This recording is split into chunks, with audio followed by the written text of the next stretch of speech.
Hello, we are worldwide. My name is Travis with Oscar Mike Radio number 212 on October 22nd, 2020, as we wind down this dumpster fire of a year.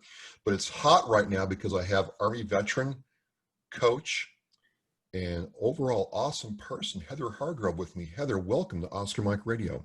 Well, thank you for having me. I'm excited to be here. Really am. I have been checking you out with JP's, Veterans Business Hour, and you talked about coaching and what you do in that regard. And I'm interested in learning more about that. I think it's very cool. But I wonder if you start us off with telling us a little bit about yourself, your background and what you did in the Army, and we'll go from there. Oh, yeah. So I'm from Miami originally. So I am a Floridian that still lives in Florida, which is pretty amazing these days. But I did join the Army after 9/11. So I served from 2002 to 2006. Did 2 tours in Iraq. I was stationed out of Fort Stewart, Georgia. So if anyone knows, we ride the Marne train. So we just keep deploying. I was a track vehicle mechanic, so did not think that out very well when it comes to transferability into the civilian workforce. However, I've always been one to take on jobs that most men think women can't do just to prove them wrong. So track vehicle mechanic was it. And then, yeah, when I got out, I did what we were told our generation should do. I went and to college and started making babies and, after a bachelor's degree in accounting and a master's in public administration, and plenty of student loan debt that nobody can ever make enough money working, for anybody else to pay off. I eventually got the entrepreneur bug. I apparently had it in me the whole time. It was just finding the right outlet. And yeah, when I found Russell Brunson by chance, who's the owner of ClickFunnels, I just started watching his videos and just quit my job 2 months later, and I've been going ever since. Oh, wow. Oh, wow. So Yeah. let's just recap a little bit. Working on, tracked vehicles like the Bradley and M1, there's not like a plethora of jobs in the civilian market for that? No, and it wasn't the Bradley or the M1 because those were specific because of the fact that they were for the tankers, but more of like the Hercules, the 113s and stuff like that. Nothing that had, any kind of huge ammo like that comes like nothing that the tankers were driving as far as that. But like the Hercules, the 113, and then basically when you're in the motor pool, you fix anything that's broken. So then you became like just a wheel vehicle mechanic or a generator mechanic or a, hey, I don't know how to, fix the doorknob on my door mechanic. It was kind of like, you know how to fix stuff, just do it. So you go in there to prove a point, and something tells me you don't do things halfway there, Heather. I mean, you could have picked anything else, but you go full throttle when you go after something. When you got out, you mentioned that you did what you were, quote, supposed to do. Mm-hmm. And you go to school. You're very educated. You're more educated than me. Let me ask you something. Did that not give you a sense of accomplishment, or was it just something lacking that kind of pushed you toward entrepreneurship?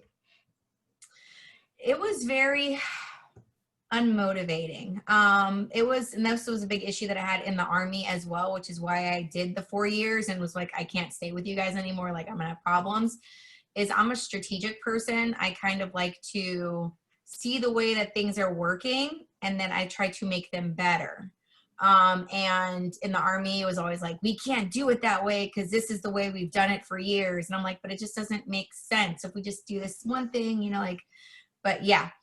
So the same thing, like when I went to school was because I figured that's what I needed to get a job. That's what I was always taught. And I was like, oh, let me get into accounting because my dad was an accountant. My aunt was a forensic accountant. And I just always did, school was always easy for me. So did that, then realized that accounting is completely boring and I did not want to do that. And I didn't have the entrepreneurial bug then, or else I would have been thinking of, all right, great, I can sell my QuickBooks services and, create my own company off of that. I was just checking the boxes to get done. I was working in sales jobs throughout all of that, sales and customer service. So those are great skills to have across the board. So I was already working at the same time of going to school.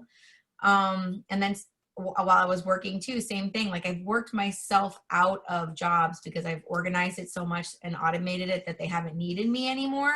They're like, this is great. We're going to give you a big check and we're going to let you go. I'm like, okay.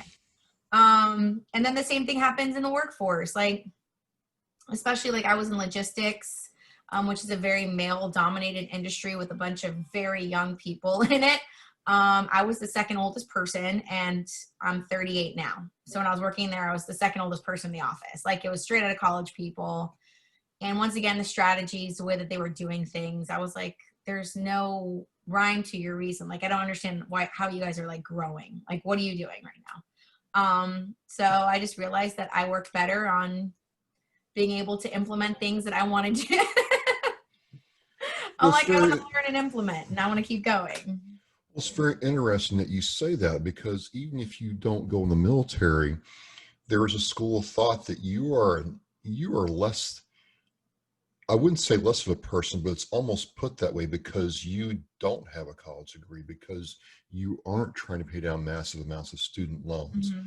or you're not trying to find a way to default on your student loans without it impacting you. And I see a lot of people. I mean, we're in the same demographic, and there's people I know still paying off loans 20 years later, and it's Yeah. had an impact on your life. So you do all this, and something came to a point where you're like, I'm done. Yep. What was that like I'm done moment? Forget this. I'm going to go and to the wild blue yonder. Well, the last position that I had was with a software development company. So I left the logistics world to go help sell software development services. And traveling was great and everything like that. And as usual, I was doing great, but the micromanagement in the company got to me to the point where, because it was work from home position. So they were like, you need to send this many emails and log this much in Salesforce and this many notes and da da da da. I'm like, but I'm closing more than everybody else. I'm getting you the sales. That should be all that fucking matters, right? That should be like the thing. And they started to put people on, it was nuts, on this Zoom thing. So it was like punishment. If you weren't meeting your metrics, right, you had to log into this shared Zoom room where somebody at corporate was going to stare at you on the camera, and you had to share your screen so they can see what you're doing the whole time. And I avoided that for a long time because I was hitting my numbers, but they kept increasing what the touches that they wanted. And I was just like, no, like, I'm not going to keep doing more stuff to bother the people that I'm working just because you want another email to go out. Like, it's just not happening. And I would rather spend more of my time prospecting larger clients and doing all these different things. So eventually they tried to get me on that thing. I refused. I was like, I'm just going to continue doing my job. This was in no way what we discussed upon hiring. I'm doing, my numbers are great, da da da. And you keep upping the game as far as the time. I'm like, I'm not playing the game. And then eventually they were like, okay, and like locked me out and sent me my stuff. And I was like, perfect, great. Now I got fired, so unemployment. No, I'm kidding. So then I was just like, it was just very unmotivating the way that leadership viewed their people. And that's why even when I hire on people that work with me on different things, I'm like, I'm not about your hours. How much can I pay you to produce this product? Whether you finish it in 5 minutes or in 1 day or whatever, I don't care. What's the value to me, and how much, do you want to charge me for it? Like, that's the way it should be. And it was just, corporate America was just like, I was dying inside. It's not creative. It doesn't flow. And it's just like this micromanagement of stuff. And I was just like, I couldn't breathe. I'm checking. I'm checking. I want to pick your brain for a second. I'm checking out this book called Bullshit Jobs. Okay. Right. And, a lot of the jobs they talk about are the people that, get on the Zoom and are watching everything you're doing and Yeah. measuring everything. Mm-hmm. Where you have individuals like yourself who are producing, and then you have the individuals who watch, observe, and digest everything they do and try to, add more in there as they add value. And I often thought, man, what a soulless existence that is. How is that satisfying to do all that, right? Am I wrong?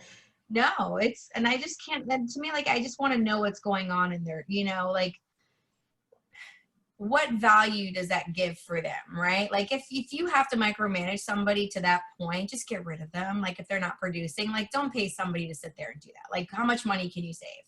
And then you kind of take away the creativity part of it. Like let people have fun and let them own the position that they're in. Let them find strategies. And if I can automate what I'm doing, and if I can do better and get more done in 2 hours and somebody can in 8 hours, don't penalize me because I'm better at what I do and try to get me to add on more stuff. And that was another thing too. And that's why even when I take on clients, they're like, am I paying you hourly? I'm like, hell no. I am not an hourly anything to anyone anymore. So, and it's just, yeah, you would think people would want, because if you give people the ability to take on something and you just trust in them to do it, they're going to do amazing things. And if they don't, then you try to coach them up and motivate them and kind of get them going, but eventually it just might not be for them. And then you move on. The micromanagement stuff is how businesses like slowly just like dwindle, or their turnover rate is just atrocious. And then you read all the reviews about the company that employees are posting online, and all you hear is micromanagement, always doing this, always, and that's like the worst thing ever. And that's also why the people that are in my life that are still looking for it, because they're more comfortable with the comfort of working for somebody else. And I get that. Entrepreneurship isn't for everybody. That is fine. But I keep telling them, I'm like, if you're going through this interview process or their stuff and it's like they're asking for things or they want you to do certain things, like that's not the company for you, and that's okay. Like somebody that I knew was like, oh, like he from the logistics company, he's like, yeah, now I'm looking for another job, so now I got to go back to college and da da da da. I'm like, dude, if you're looking for something similar and they're telling you they want a degree, that they want a degree, and you are that, I'm like, that's not for you. I'm like, find the company that wants your skill set, that wants your knowledge, that wants, you know, what you can bring to the table, and not a piece of paper where most people don't even pay attention in class anyways. I'm like, it just doesn't happen. So you come to this realization, and then you meet Russell, this ClickFunnels. Now, for me and for other people, I kind of know what ClickFunnels are because for other things that I do, but kind of explain to us what ClickFunnels means to you. All right, so it's not as much as so it's more funnel hacking that would mean something to me. ClickFunnels is a platform. It's, you know, a software as a service. It's almost similar if you think like a website builder. It's a drag and drop, but it's a sales funnel. So you're not sending people to a website with multiple things. It's saying, here, click on this link, and it goes to a single option. So if, like you said, hey, I just put out a new podcast, right? Do you want to listen to it? They can click on the link. It takes them to a single page where it says, new podcast just out. This is what it's about. Drop your email here and get instant access to it. And they put in their email. Now you have their email. They hit submit, and it takes them to wherever your podcast lives, right? It's taking them through a single action because people tend to get exhausted on websites and they leave. If you send them to your website, they're going to click around. They're not going to do anything. So it's more of like the funnel hacking lifestyle. So what funnel hacking means is stop trying to reinvent the wheel. Stop trying to do everything yourself. Like, first of all, if anybody ever says to you, oh my God, it's been done before, like, oh, or so many people are doing it, like, just ignore that person wholeheartedly. There's so many people in this world. The fact that I'm going to have certain people in my network that you don't have is 100%. Like, it's just is what it is. So you can have something very similar to what I'm doing. It's like saying like McDonald's shouldn't open up down the street from the other McDonald's.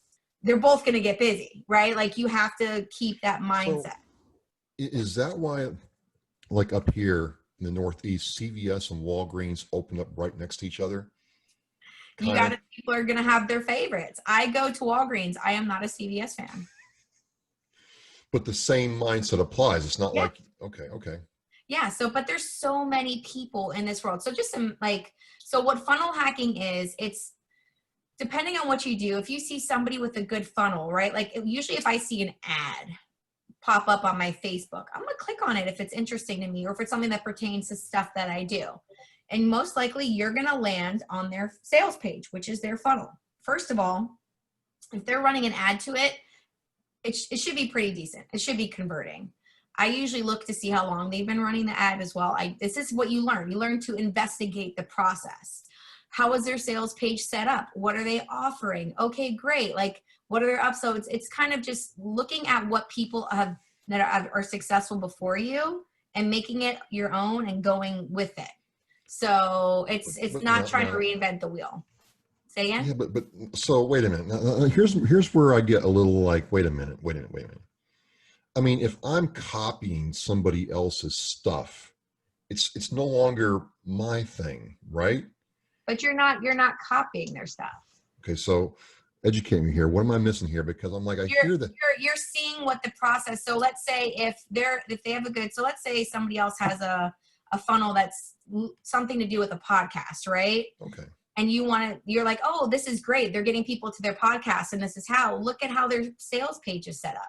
If they have a picture up on the top left, you're like, oh, great, I should do a picture up there, right? It's your picture. And then but this is the way it is. It's like having, if you look on any website or anything, the top left is your highest place of conversion. And that's everybody that knows a website. Your eyes start at the top left, Yeah. go to the right, down to the bottom right, down to the left. There's an image on the top left. That's where your image should be. It's also, if there's bold words, okay, great. What are they putting in there? It's not like, oh, hi guys, do you want to know? It's like, grab this, it's, you're learning the process, and everything is duplicatable. There are people that just give away their funnels. They don't care. You're still adding your own words and your own product to it. You still have to make your own thing. But I can have a 5 steps coaching framework for new coaches, and so can Lisa, Sarah Beth, Angela sitting over there. It doesn't matter because it's my 5 steps. Those are her 5 steps.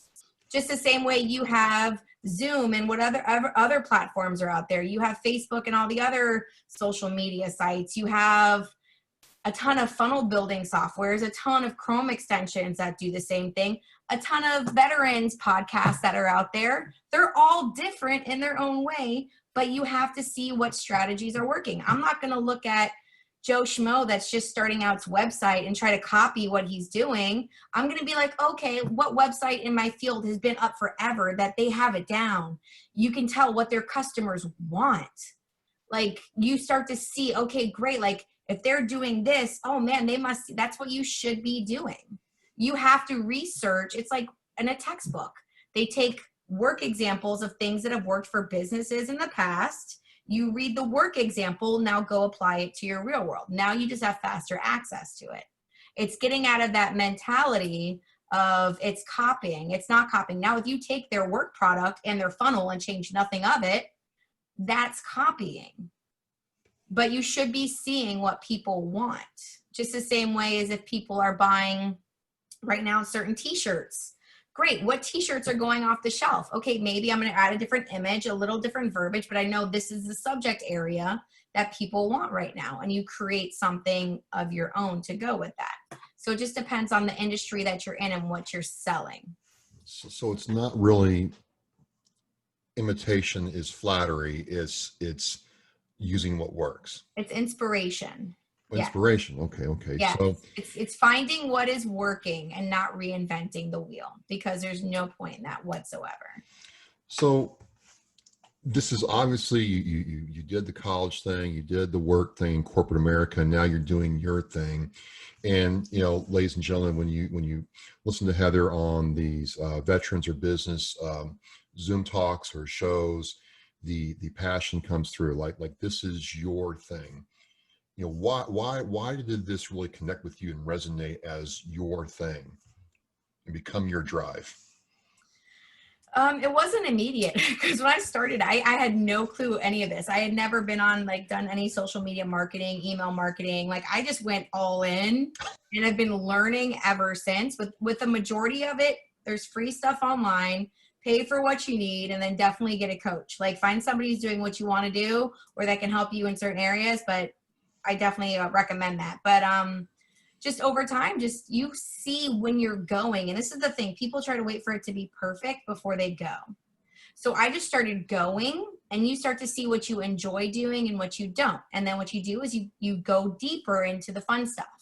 So whereas I like the strategy and implementation of social media and stuff like that, how to bulk produce it, how to schedule it out and do all that, I like doing it for me.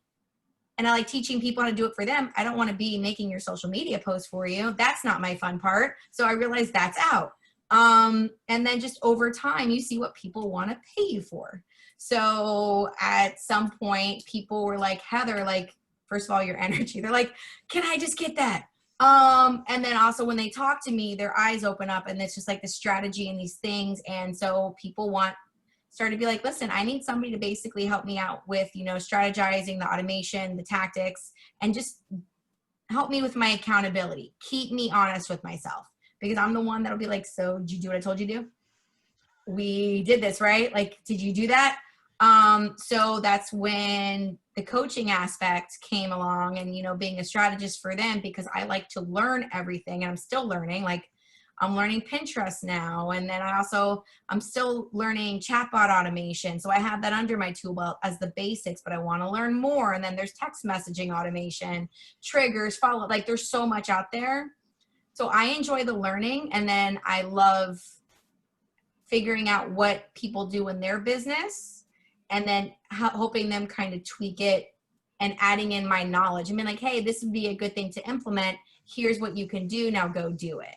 Instead of them having to learn everything that's out there themselves, I can point them in the right direction, because it's like a puzzle. I love it. I get to fix it. So you mentioned that before. You really said earlier in the conversation that you can't do it all by yourself. Mm-hmm. Do you feel people fall in that trap before they come to you, that they've tried doing it themselves, they're burned out, or they've just hit a roadblock they can't get past? Usually it's they're getting burnt out. They're too busy working in their business to see the big picture of the outside of it. So a lot of my clients have already been selling something, right? Like, they know what they want, and they have customers, and they're comfortable selling it, but now they have clients. So now what? Like, how do we keep them? How do we automate the process? How do we do better on the front end? Like, the different things. So they're just ready to stop working in their business, because when you're an entrepreneur, you shouldn't be working in your business. The point is to get you working out of the day-to-day operations so you can be strategic with the big picture. So if you're constantly working in your business and not putting in strategies into place and ways to then be able to, streamline and get other people on there, help them out, what do you outsource? What do you automate? Then they're constantly stuck and you can't grow. Like, you're exchanging your time for money, and it's not going to work out for you. Gotcha. So I have to figure that you have more than just, like, you're a veteran yourself, but you deal with more than just veterans-based businesses. You also deal with just business in general. Is there anything, though, because we're a veterans show here, is there anything that a veteran can apply to the aspect of entrepreneurship that you have learned from civilians? I think a lot of times we as veterans miss that just because that guy didn't serve, there's lessons that they can still teach us about, being a civilian. Yeah. First off, you need to learn networking. Veterans, a lot of time we are in a rank structure. Like, you don't talk to people that are above you. You have a ways to talk. You're not used to going into communities or conversations and having these open dialogues and just being the person, right? So you need to learn networking skills, whether it's, just going to events. The civilians are great at it because that's what they're taught. Veterans aren't really taught how to communicate and stuff like that. So with networking, emotional stuff. So just kind of learning to be cognizant of emotional triggers, the way that people communicate, not being as formal, like, relax, calm down, it's okay. And if anything, just kind of watch, your body and stuff like that. But the more you do it, the more you'll pick up on it, and just pay attention. That's the biggest thing that I think veterans have a great way. Like, we have this honed sense of, like, paying attention to our surroundings, right? Because that's what we have to do to survive. When you're at places or when you're doing things, pay attention to your surroundings. Pick up on things that, you might not have known previously, and then you'll just start to implement what you need for your business. Don't try to do it all. Just do what you need at this time and add on later. So here's something. I'm asking for a freebie here. Well, it's a two-part question. A lot of my fellow vets and myself included, I sometimes see networking as a complete waste of time. The last thing I want to do is take my 3 hours and $150 and go sit there and, hand out business cards and press a flesh, and then realize that, no one really interacted with me or cared about it. And I've been told that's wrong. I'm not the only guy who feels that way, but it just comes off that way. It's like, wait a minute, what am I gonna, that's billable time I could have done something else with. Am I, how do I adjust my thinking according to what you're saying, Heather? Well, networking has always been great for me. So I can't complain, but you have to think of networking as different levels. So there's social networking. So you should be in Facebook groups networking. You should be online networking. Like, stop looking at your phone like you are a consumer and start being the producer of the content. Have a strategy when you're on there. There's social networks. Network online if that's, more something that you're comfortable with, and it's getting into that action as well. Networking events, I pick and choose which ones I want to go to. I know which ones, I'm gonna, and a lot of times it's more because I just want to get out of my house. Like, I'm at home all the time with 2 kids. Like, please, can I get adult conversation? And I don't bring business cards. People are like, Heather, do you have business cards? I'm like, no, because we're digital. Like, don't give me a piece of paper. Like, I don't want it. I'm just gonna put it away. I would rather stand there and book a call with you right then, or connect on LinkedIn or Instagram or Facebook, wherever, you're at. So I'm not a big fan of business cards, but partnerships are a big thing with networking. So networking, don't think of it all just as the one-to-one of, first of all, don't go in there looking to close a client. Like, that's not what you're there for. You're there to connect. You're there to learn what other people do. Who knows who you might find to send to somebody, and then they're so grateful they send somebody to you, or you build this relationship. A lot of partnerships have come from me networking. A majority of that over the last year has been online, but I went to Funnel Hacking Live, which is this huge event over, 5 days in Nashville. Met somebody there who invited me to a mastermind, which connected me to other people, which now got me some clients. But like, if you do one thing, like for me, like if I do a specific thing, and let's say like my clients want somebody to have, sales funnels built or graphics made, like I have a guy, and then I have another guy. And then if they need somebody to help them with something else, you build partnerships so you can package stuff kind of together. So that way you're not doing everything in your business. So if you're not an email automation person, but your clients are going to come to you and want emails, and you're like, I don't write content, you better have a guy. And it doesn't have to be you hiring somebody and having an employee. It could be like, who do I know that is great at this?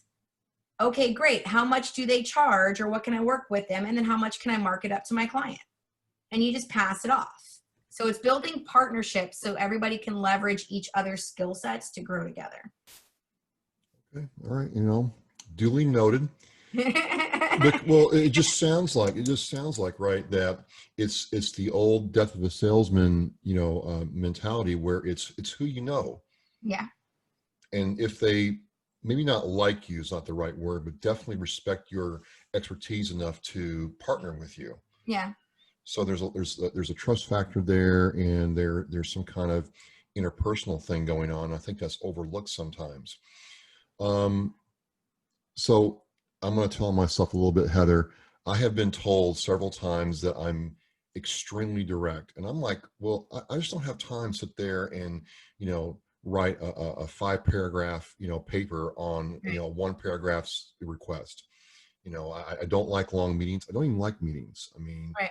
I want to talk to you, understand what you need, make sure that I can tell my team what's needed, and then move on and execute it.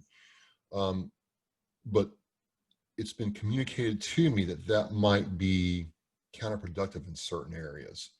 Might need to be softened up a little bit. I don't know if that's right, but it's my style, and it works in so many other areas that I'm not sure if I'm going to change. You don't have to change.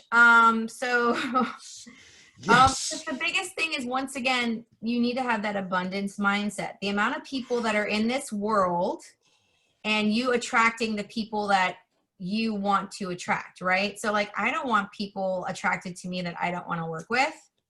If I can't be myself and who I am, like, I would rather you not want to work with me. Just the way I've had other people where I try to streamline, like, they want to go back and forth to me about a calendar thing. And like, a booking time and I send them a link and they never book and I follow up, they're like, yeah, I decided. I'm like, okay, great. Like, you wanted to take the ease out of booking stuff and you're a back and forth person. Can we check? And I'm like, I can't deal with that. I'm not doing it. I'm like, that's fine. I don't want you as a customer anyways, because you're going to make me work the hard way. Just the same way as if you know Gary Vaynerchuk. He's lost plenty of business in ways where he can get on TV, do things because he curses. He's not going to change the fact that he curses. It's who he is. You attract the people that you want to work with by being yourself. And that's the only thing that matters. And you have to, and you scrinch, like you have to have the abundance mindset. If you don't, you really, really need to work on that, because that mindset alone will hold you back if you don't go get it. Because then everything is a negative and not a positive. And if you go into it as a negative, it's never going to turn into a positive. So, well, that is something I'm working on, as you picked up, because of one, what I do professionally. It's not an abundance mindset. It's definitely a risk averse, scarce mindset, and it's done that way for a purpose. But this is where it gets interesting for me right now. Is Oscar Mike Radio is really about abundance. Yeah. And changing my thoughts there, and it's really weird. I might scrunch, but on the other hand, it works. You mean you're selling me a line here, because whenever I have said yes, or I'm going to give you this, and not charge you, or not that I charge anyway, but people have asked, do you charge for appearances? I'm like, no. Will you do this for me? I'm like, yes. So much good stuff has happened. Mm-hmm. And maybe not right then, Heather, but 6 months from now, I get an email saying, hey, you did this for this person 6 months ago. Yep. I mean, I really like that. So I know it works. It's just very hard for me to get in that in my whole life. Yeah. That's where I'm at right now. It's so liberating when you do. Like, it's just, people are always like, Heather, you're always, I'm like, I'm always happy. Like, if something even happens, I'm like, it's going to be fine. Like, I could be down to nothing and just be like, oh yeah, money's just going to come. It's going to be great. And then somebody closes and pays my high ticket all in one payment after one call. Like, you have to go into it knowing that there's so much out there. Same thing as if you're producing content, when you're like, oh, other people have seen stuff like this. Who cares? They haven't seen your stuff like that. And most likely, no. Just because you see it, if you've watched The Social Dilemma, you probably look for things like that. So you constantly see it. They don't. And if your friends happen to see it, they're not in there looking, so you just have to realize there's so much out there in the world. The fact that people aren't all out there making money is just ridiculous. Like, there's so many people out there. Like, you can come up with, and when you just break it down, if you can come up with something like a digital course that you sell for $997, right? $997. You make it once, it lives there digitally, you sell it to 100 people a year. That's almost $100,000 a year you're making selling to 100 people. 100 people, that's it.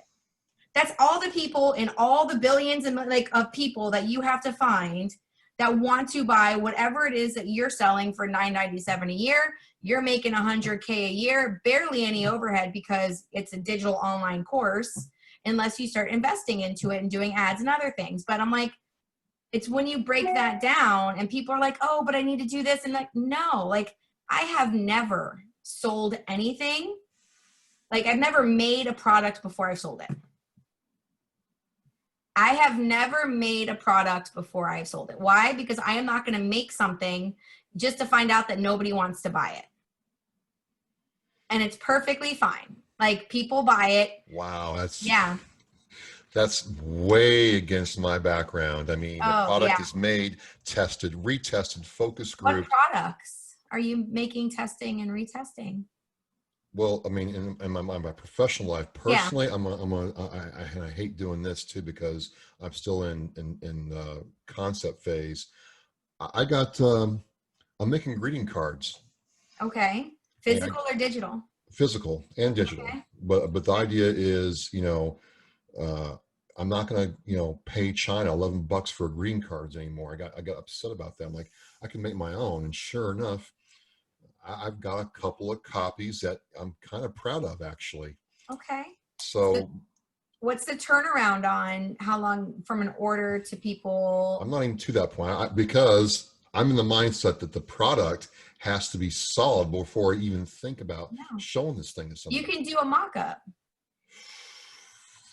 You're Or just, you do a single, because what happens if you make it and then all of a sudden nobody buys it? Like same thing with shirts. Like I have people that want to go and they're like, oh, I want to buy a whole bunch of shirts with this thing on it. I'm like, if you make one damn shirt, that's fine. Put it on, take pictures. Do not buy an inventory of shirts for people that might not buy your shirt. Just because you love it, you're not your audience. That just is what it is. You put a mock-up, somebody wearing your shirt, you make a sales page, pre-orders now, get it at this rate, prices are going to go up, or we're only doing pre-orders up to the first 100. You have to market it, because a big thing that people have issues with too is selling their stuff. Just because you build something, I've been making a ton of money and I have no website. I have no sales funnel. I'm just now building out a membership area and stuff, because now I have course, like things that I can add value and send people to. People find me on social media. I tell them to Venmo, Cash App, or PayPal me. That's it. And it's just, it works out great. Like my high ticket clients find a social media post, they book a call with me, we get on a call. That's what it is. Same thing with anything I create. It's, hey, I have this new thing, this is what it is, who wants it? Great. Once people actually pay me the money for it, that's when I make it. I am never making anything, because then you spend the time making it just to find out that nobody wants it. And then what do you have after that? You have to sell it before you ever make it. Put a mock-up, put it on a page, be like, oh my God, the holiday or whatever is coming up. Pre-order this now, and then see if people are actually buying it. Let them give you feedback on it. so it's not very often this happens, ladies and gentlemen, but I mean, Heather has just, I mean, whew, wow. I mean, you just turned my whole world upside down, because I have been using a project plan and analysis and measuring everything. And you're saying, forget all that. That's just garbage. Put out the mock-up, see if it works. And if it hits, then create it. Yep. Because you're spending all your time on the front end for something. It's not like, you're not a brick and mortar, right? You're not like, No, I have to go to a bank and I'm just seeing this show will them work. my business plan to rent out this thing, and then I got to demolish stuff, and I got to know what my launch date, that's why I love online. Like you can wake up in the morning and have an idea and go sell it, and see what people want. It's that quick of a turnaround. And then the cool thing is too, you can sell a specific amount of them and then be like, all right, we're done with that card. New card coming out in 2 weeks. Who wants to check it out when it does? And that's it. You put out the new card. Brand new. And then you add as you need it. I'm speechless right now. I'm doing the business plan. I'm doing the analysis, this color, that thing. I haven't even, I thought if I could put out Mother's Day cards in 2021, that'd be a good thing. But you're saying, in theory, if you were my coach, you'd expect a card like next week. Oh yeah. Or at least you pre-framing it like, hey, on social media, like, oh, if y'all didn't know, I'm working on actually, creating greeting cards. I missed the old, and like start talking and see what people comment. See who'd actually be interested. Do people actually want to buy cards? Like you have to do the research aspect of it. And then you can start pre-posting. You see who's interested. And then you start doing little bait posts on like, hey, which one do you guys like? This one or this one? Let the people choose. So by the time you have it, the people have basically chosen what card they want. They're already bought into the process, and now they're going to buy. Yep. Yeah, I'm speechless, folks. This is a complete 180 from how I usually work and how I've had success and failure. But I was anticipating a lot of well, okay, so this isn't about me. I'm going to put your words to the test. My promise is to you, because you gave this out for free, I'm going to action it. So I'll start tagging some of the stuff I do. Yeah. It hits. And I can say, you know what? I got it here from Heather. Yep. So speaking of that, I mean, because I got one more question, then we'll start winding this down. What's it like when one of your clients comes back to you and says, oh my God, I did everything you told me to do, and I was here, but now I'm like, the sky's the limit. What's that like to you when you see that? It's got to be more than just the money, although the money is important. Yeah. There's got to be a difference there, right? Yeah, it's amazing. Like, and that's why it's so important to work with the right people, which is why I tell people not everyone is your client, and that's okay. You can say no and walk away. But my clients, when they're working with me, like these are actually like, these are action takers. These are the people that are ready. And it's funny because they go through these ebbs and flows because they've been so busy in their business that, you know, sometimes it gets boring for them because they're used to the chaos, and now we've automated stuff. So I'm like, okay, so what are we adding in? Like, we get to add in, and it's fantastic because I do the whole picture kind of thing. Like, your life has to be good in order for your business to be good. So I'm like, okay, so your significant other needs more time. Let's schedule in a date night. Let's schedule in a day where you get off early. When are you working out? Oh, you're not working out? Do you want to go work out? Okay, great. Well, We're you're going to working put out. that, right? Like, we're going to put that in there. Do you want to read a book? What else are you doing? Like, I have people that are actually like taking on new ventures on top of their actual original business. And now they're creating a secondary business with something else that they know how to do on the side. And it's just beautiful to see when I get on with them, like how excited they are to just like talk to me. And that's what we do. We break it down. We address what needs to get addressed, and then we fix what we need to, and then we grow. And that's the biggest thing. It's growing. But I love it. And then especially like, because some of the people that I do work with, so I do have a mix of veterans and non, and sometimes us veterans, and that's where it's like creating content for me some days is not so much fun. So I do batch it on my good days. We have our, you know, our times where we're just not good. We're not okay. And they hit me up with a message when I check on them saying, no, I'm having an off day. And I immediately FaceTime and we talk real quick, and I just do a transference of energy. I'm like, this is what we're going to do. Let's talk it out. And just being able to help them. And it's a different appreciation. When you're doing stuff like that for a company, they don't appreciate you. Yeah. When you're doing stuff like that for people that are actually investing in themselves to get better and to help their company grow, that appreciation is shown so much. And it just, once again, it solidifies that you are doing, first of all, what you like to do because you're going all in with it. And it solidifies the fact that like you're putting out something that people really need. And it just makes you feel good to know that you've been able to find something that people want. Well, that's amazing. I mean, this whole conversation did, I mean, in a very good way, did not go the way I thought it was going to go.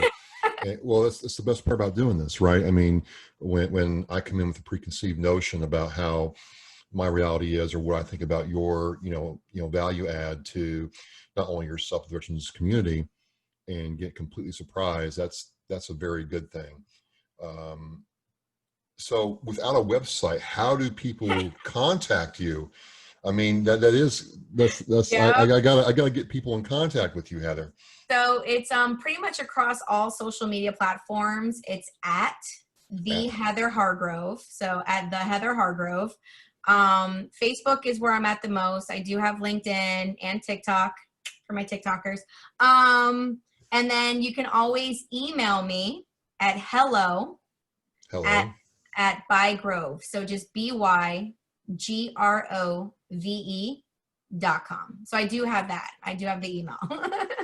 So I'll have the email down here below the video. Folks should be able to see it. She's laid down the challenge. Sell it before you make it. I'm going to do this, Heather, because of just where my mind is right now. And if it works, well, when it works, There we go. When it works, It's going to be a great story. I want to have you back on, talk about things like TikTok, because it seems to me, last thought here, it seems to me that as a business owner, whether you're small or large, you almost don't need an advertising budget anymore. correct.